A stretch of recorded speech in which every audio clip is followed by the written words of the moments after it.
Well, hello to all my physics pals. Paul Lake here with another physics problem solved. We're going to do a kinematics problem, and I call it George Must Stop Car. Watch out for that tree. I don't know if you know who George of the Jungle is, but look it up on YouTube. George of the Jungle, one of my favorite cartoons when I was a little kid growing up in the 60s, early 70s.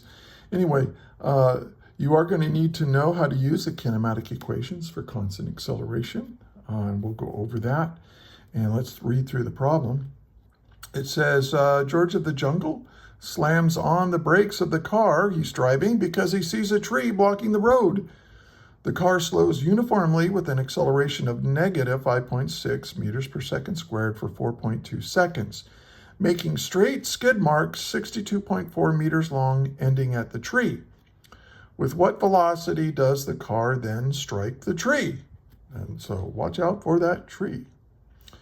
Okay, so let's see what's given here. Now, here's what I suggest you do. Pause the video now and try to work this problem yourself. And if you get stuck or if you finish the problem, hit play and check your work with mine. And it's a good way to study. All right, so let's write down what's given here. And I like to use a picture if I can. So here's the road. Here's George of the Jungle. Great movie in the 1990s, too. I forget the name of the actor who played George, but it was really funny. My kids were little back then, and here's a tree. And let's see.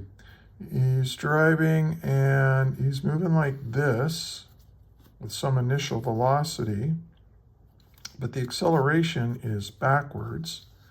So the acceleration is negative 5.60 meters per second squared. And then the tree has a displacement of 62.4 meters away from the tree. And so it's going to have some final velocity here, and that's what we want to try to find. And we know that will happen. It'll reach the end of the tree at 4.20 seconds from the time he starts applying the brakes. Okay. So drawing a picture of the problem, expressing what's given using the variables we use with units is an excellent way of setting up the problem. And if you set the problem up well, you're going to solve it much more quickly and more accurately. So what are we trying to find here? We want, with what velocity does the car then strike the tree? So we want the velocity just when it reaches the tree, which happens here. So we want the velocity of the car when t equals 4.20 seconds. So you can write v of t, right? That's what the velocity is a function of time. Well, we want the velocity at this specific time. So that's why I write it down like that. Okay? Now let's solve it.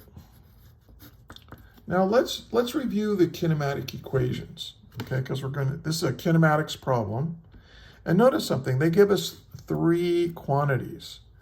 They give us acceleration, they give us displacement, and they give us time. If you know three kinematic quantities, you can solve the problem. You just have to figure out how to make the kinematic equations work for you. So let's write them down. The first equation is the velocity equation. This is the first one. The final velocity equals the initial velocity plus the acceleration times time.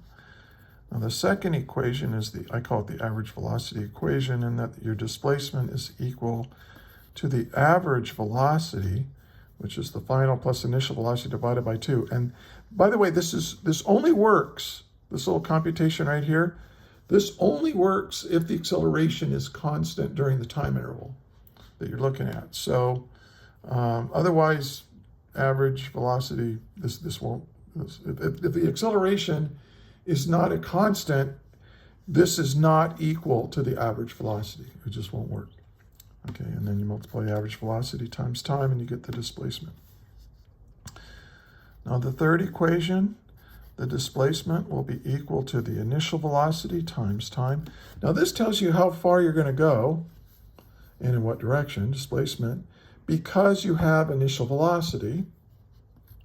And this term tells you how far you're going to go, 1/2 at squared, because you're accelerating. What is your displacement because of your initial velocity? Plus, what is your displacement because you're accelerating? Or how does that acceleration, modify or change what your displacement is?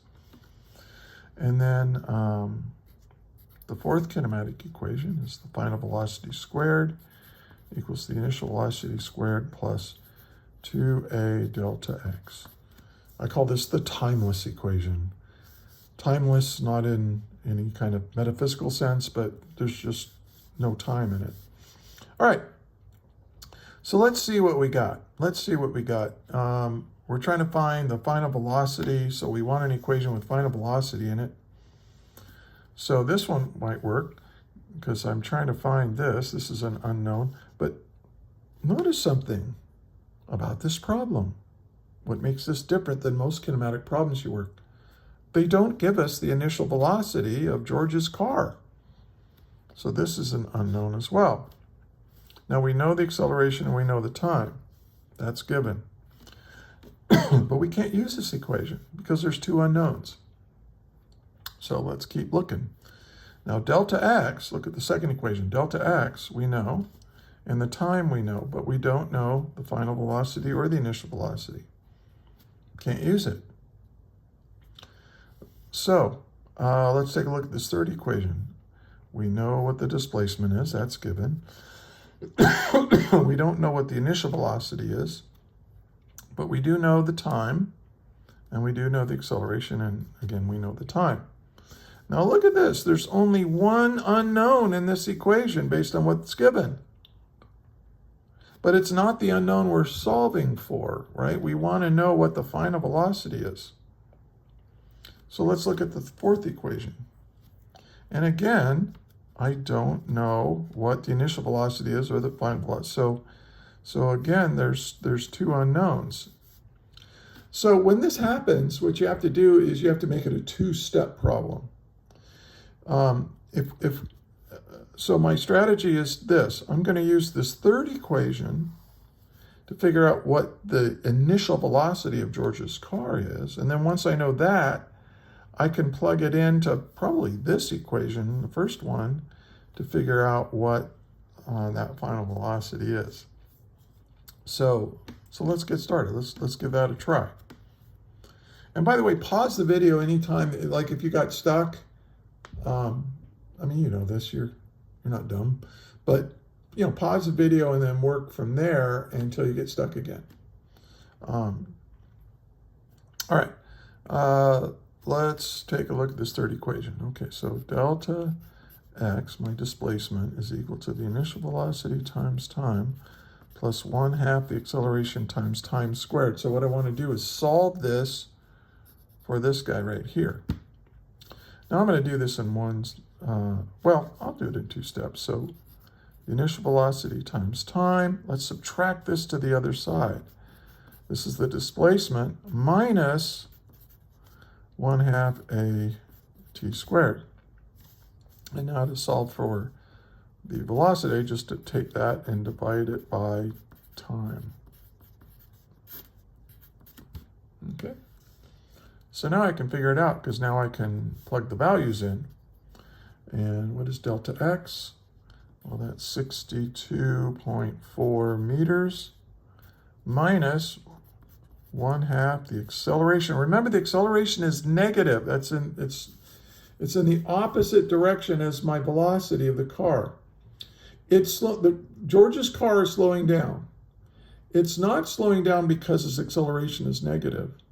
He's slowing down because negative is the opposite direction as velocity. So if your velocity vector and acceleration vector are in opposite directions, that's when you slow down.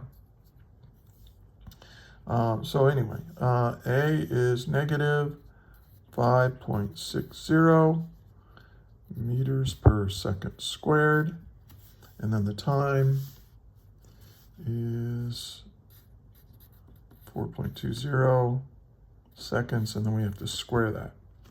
Now let's check and then we're going to take all of this and divide it by time. Now notice I almost forgot to do that, and the reason, how I caught that little mistake, and you're going to make mistakes, is I looked at units. Because I said, okay, well, this is in meters and this is in meters, but oh, wait, we're solving for velocity here, which is in meters per second. So I need to divide by, okay, I forgot to divide by time. So use units to catch your little mistakes, because you are going to make them. Einstein made little mistakes, okay? Every physicist makes little mistakes when they're doing computation, and so you have to look for ways to, try to correct them as you go. All right, so if you go through this with your calculator, I've already done the work for this. It turns out to be 26.62 meters per second. So, so this means that George of the jungle, his car was moving at 26.2, which I think is about, I don't know, maybe 60 miles, 50 miles an hour, something like that. So not too fast. He wasn't speeding. But so this is my initial velocity. And now that I know my initial velocity, I can plug it in here to solve for final velocity, or I can plug it in here to solve for, let's plug it in. This equation 1 is easier. So the velocity when time is 4.20 seconds is equal to the initial velocity, which is 26.62 meters per second, plus the acceleration, which is negative 5.60 meters per second every second, or meters per second squared, times the time, which is indeed 4.20 seconds. All right. So seconds cancel seconds, leaving meters per second, and I can add meters per second to meters per second. So I'm good. And when you do that, you get this final velocity of 3.10 meters per second.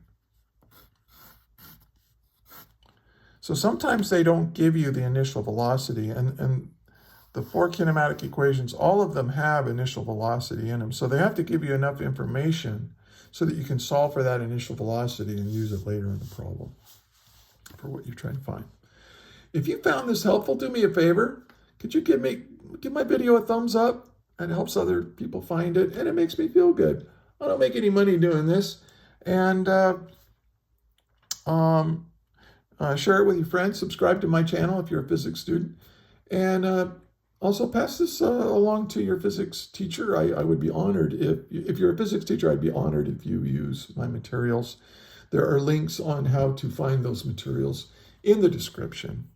So thank you so much for watching. Oh, let's look at the whole thing here. And until the next video, may the net force be with you always.